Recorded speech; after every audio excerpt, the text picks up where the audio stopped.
प्रिय दर्शकों, नमस्कार। एक बार फिर से उपस्थित हूँ आप सबके सामने। मैंने एक वर्ग चार्ट बनाया हुआ है, जो मेष लग्न की कुंडली है, आपकी किसी भी लग्न की हो सकती है। पर आज का जो विषय है, वो इस तरफ आपका ध्यान लेके जाएगा। जैसे मैंने कल कार्यक्रम बनाया था कि कौन से वर्ष आपके लिए कष्ट वाले हो सकते हैं और कौन से वर्ष आपके लिए भाग्यशाली साबित हो सकते हैं। अगर आपने वो कार्यक्रम नहीं देखा है तो जाकर के बिल्कुल देखिए। साथ ही साथ रविवार के कार्यक्रम के लिए अपना डेट ऑफ बर्थ, टाइम और जन्म स्थान, एएम पीएम का विशेष ख्याल रखें। जगह, जिला और राज्य आवश्यक रूप से लिखना चाहिए। प्रश्न जरूर लिखना चाहिए। और रविवार को शाम को 8 बजे जो कार्यक्रम जाता है, उसे निश्चित रूप से देख लेना चाहिए। आइए शुरू करते हैं आज का कार्यक्रम। अगर जन्म कुंडली में किसी व्यक्ति को बहुत ज़्यादा भौतिकीय सुखों की इच्छा है, बहुत ज़्यादा, कि मतलब मुझे लाइमलाइट मिले, मैं प्रसिद्ध हूँ, मेरे पास अंबार रहे, महंगी गाड़ियाँ हों, महंगा घर हो, करोड़ों के बंगले में रहूं।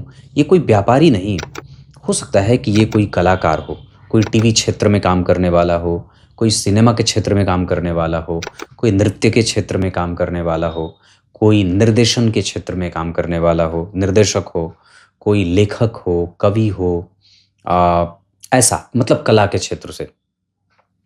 तो उसकी कुंडली कैसे सफल होती है और उसकी कुंडली में ऐसे कौन से योग उपस्थित होते हैं जो उसको सफल करते हैं, है ना। मैंने जितना नृत्य मैंने कहा है, लेखन कहा है, डायरेक्शन कहा है, एक्टिंग कहा है ना, ये सब चीज़ें, संवाद लेखन कहा है, जो अभिनय किसी भी क्षेत्र में, चाहे वो एक होता है ना, जैसे कि कोई भी जो आप फिल्म देखते हैं, तो ऐसे कौन से लोग होते हैं जो इनको उस क्षेत्र में सफल बनाते हैं।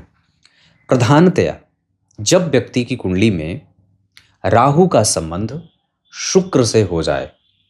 वस्तुतः आरंभ में जो कला क्षेत्र था, उसमें न सिर्फ सूर्य देव को देखा जाता था कि कुंडली में सूर्य अच्छे हैं, मतलब उस व्यक्ति को कला की समझ अच्छी होगी, अच्छी होगी, लेकिन बहुत ज्यादा अच्छी होगी।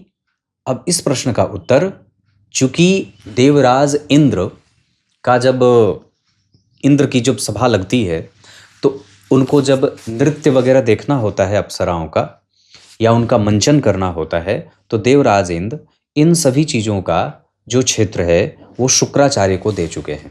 मतलब उन्होंने कला का संपूर्ण मालिकाना हक शुक्रदेव को दे दिया है, और उनके ही गण, शुक्रदेव के ही गण कला का मंचन करवाते हैं और व्यवस्थाएं सारी करते हैं। इस हिसाब से कि जब किसी भी व्यक्ति के अंदर कला क्षेत्र की उत्कृष्टता देखी जाती है, तो निश्चित रूप से उस व्यक्ति की कुंडली में शुक्रदेव और राहुदेव, क्योंकि राहु वही है जो शुक्र के बल को बढ़ाते हैं। अगर धन भाव से राहु का संबंध हो जाए शुक्र का, तो व्यक्ति निश्चित रूप से बहुत धनवान होता है।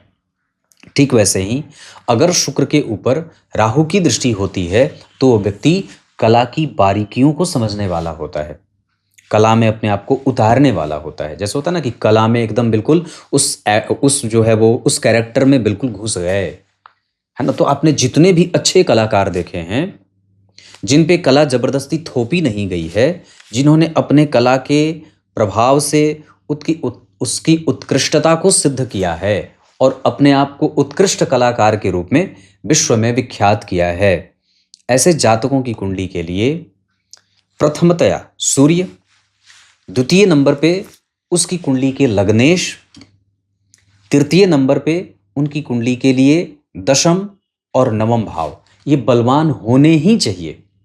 मतलब अगर आपकी कुंडली का राहु, आपकी कुंडली का नवम भाव, आपकी कुंडली का दशम भाव और आपकी कुंडली का लग्न भाव, अगर ये चारों अच्छे बैठे हैं या अच्छी स्थिति में हैं, और इन सब के अतिरिक्त ये सारे जो हैं वो चारों एक तरफ, और एकमात्र शुक्र अगर आपकी कुंडली में अकेले विद्यमान मजबूत हैं, तो आप कला क्षेत्र से जबरदस्त लाइमलाइट हासिल करेंगे। ऐसे लोगों को प्रायः मंगल के साथ भी राहु जब हो जाते हैं, तो उस व्यक्ति को कला क्षेत्र का दिव्य पारखी इंसान बना देते हैं, चाहे वो जातक हो चाहे वो जातिका। आप दुनिया भर के जितने महान अभिनेता हैं, अभिनेत्री हैं, चाहे वो कितने बड़े हैं, और उन्होंने जो वर्चस्व हासिल किया है, उन्होंने जो चीज़ें हासिल की हैं, वो इन्हीं ग्रहों के कारण हासिल की है। अब कई बार ऐसा होगा कि आप जब किसी सफल अभिनेता की कुंडली देखेंगे तो हो सकता है कि उसमें राहु और मंगल का कोई संयोग ना हो सकता है कि आपकी कुंडली, उसकी कुंडली में राहु और शुक्र का कोई संयोग ना दिखे आपको, या उसके लग्नेश कमजोर हों, लग्नेश अष्टम में बैठे हों, नवम दशम का कोई संबंध न बन रहा हो।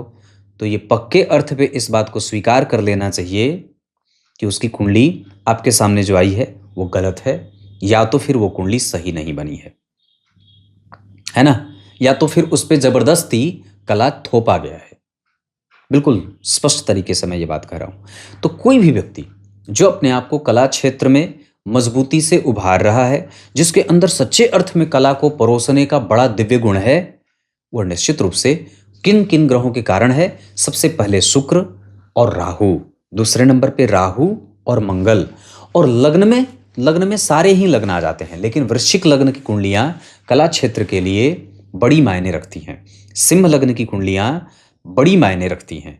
कन्या लग्न की कुंडलियां बड़ी मायने रखती हैं, है ना। कन्या हो जाए, वृश्चिक हो जाए, उसके बाद तुला हो जाए, मीन हो जाए, कुंभ हो जाए, वृष हो जाए, ये जो विशेष कुछ 4-5 लग्न हैं, ये कला क्षेत्र के लिए बड़े मायने रखते हैं। लेकिन स्पष्ट रूप से अगर कह दूं तो वृश्चिक लग्न की कुंडलियों को कला क्षेत्र में ज़्यादा सफल होते देखा गया है। इसके साथ साथ उनमें वृश्चिक के साथ साथ तुला और वृष, ये लग्न भी बहुत ज़्यादा कला क्षेत्र में सफल होते देखे गए हैं। इसके बाद आपको और भी बातें बता दूं, ये वही लोग होते हैं जिनमें तीव्र विकास करते आपने देखा होगा, जिन्हें बहुत जल्दी तीव्र विकास आपने करते देखा कि तुरंत ही वो पूर्णतया एकदम टॉप क्लास में रातों रात स्टार बन गए। कुछ दिनों के बाद वो डिप्रेशन में चले जाते हैं और उनको कोई काम नहीं मिलता है। उसका कारण क्या होता है? इसके पहले कि इस पे बात करें, आपको बताता हूँ। किसी भी व्यक्ति के जीवन में सफल होने का एक दौर चलता है। जैसे वो दौर 2-4-5 सालों के लिए चलता है, उसके बाद वो समाप्ति की तरफ बढ़ जाता है। अगर वो ज़बरदस्ती बना है या वो मतलब अपने मेहनत के बल पे बना है तो। लेकिन ग्रहों के फल कथन के आधार पर, ग्रहों के प्रभाव के आधार पर, ये राहु और शुक्र का संयोग उसको एक वक्त पे नितांत अकेलेपन में लेके जाता है। ये राहु और मंगल उसको नितांत गड़बड़ी पैदा कर देना, अपनी गलतियों से सीखना नहीं और बार बार वही गलती करने वाला इंसान बना देते हैं, जिसके कारण वो व्यक्ति लंबे समय तक विनम्र नहीं रह पाता, अनुशासित नहीं रह पाता, अपने आप को, वो लाइमलाइट उसके ऊपर हावी हो जाती है और वो अपने आप को मजबूती से उस स्वभाव को निखार नहीं पाता है या मेंटेन नहीं कर पाता है जिसकी आवश्यकता फिल्म के क्षेत्र को होती है। आप समझ रहे होंगे मैं जो बात कर रहा हूँ। क्या कहा कि ये वही लोग होते हैं जिनके शुक्र के ऊपर राहु का प्रभाव, मंगल के ऊपर राहु का प्रभाव, ये अपनी स्थिति वास्तविक जहाँ से वो आए थे वो भूल जाते हैं और इसके कारण कई बार इन्हें भयंकर अकेलेपन का या बिना काम का रह जाना या शराब में डूब जाना, डिप्रेशन में चले जाना, भयंकर ऋण में चले जाना, इस तरीके की स्थिति को वो दिखाने वाले हो जाते हैं। मतलब प्रोग्रेस भी यही ग्रह देते हैं और मेंटेन भी यही ग्रह करवाते हैं और अंतिम में आपके पतन के कारण भी यही ग्रह बनते हैं। कुंडली के राहु, शुक्र, राहु, मंगल, सूर्य, बुध, ये सब ग्रह आपको आगे बढ़ाने के लिए बल देते हैं। लेकिन अगर अपने आप को आपने सेटल डाउन नहीं किया, मजबूती से अपने ऊपर नियंत्रण स्थापित नहीं किया, तो ये आपको उदास, हताश, निराश और इसकी अग्नि में भी जला देते हैं। ये छोटा विषय तो था, पर बहुत समझदारी वाली बात थी कि हमारी कुंडली में, अब ये मैंने एक क्षेत्र विशेष के लिए कह दिया, लेकिन जब कभी भी राहु के साथ शुक्र होते हों, जब कभी भी मंगल राहु के संपर्क में जाते हों, तो ये बात हमेशा याद रखनी चाहिए कि आपके ऊपर या परमात्मा ने जो आपको साधन संसाधन दिए हैं उसका दुरुपयोग आप ना करें, अनुशासित बने रहें और जब कभी भी आपको वो दुनिया आपको प्रतिष्ठा दे रही है तो उससे अपने आप को हावी नहीं होने देना चाहिए। उसको जितना ज़्यादा हो सके बैलेंस करने की आवश्यकता होती है और निरंतर मेहनत का जो बल मिलता है वो इसी के कारण मिलता है। और जो आप परेशान हताश होते हैं वो इसी के कारण होते हैं। राहु और शुक्र, राहु और मंगल, या ऐसे ये ग्रहों के संबंध के कारण। मैंने यहाँ शुक्र को बिठाया है, राहु की दृष्टि दिखाई है। अगर हो सकता है कि मंगल यहाँ देव बैठ जाए, मान लीजिए राहु का प्रभाव मंगल को भी प्रभावित कर रहा है, तो ये आपकी कला के क्षेत्र को आगे लेके जाएगा। सूर्य अगर मजबूत स्थिति में बैठे हैं, नवम और दशम का संपर्क बन रहा है, दशम के अधिपति एकादशवें में बैठे हैं, तो भी ये कला क्षेत्र में व्यक्ति को सफलता देते हैं। बड़ी बड़ी गाड़ियां, बड़े भवन, बड़ा घर, इन सभी चीजों से ये ग्रह आपको सुखी बना देते हैं। तब तक के लिए बहुत बहुत नमस्कार।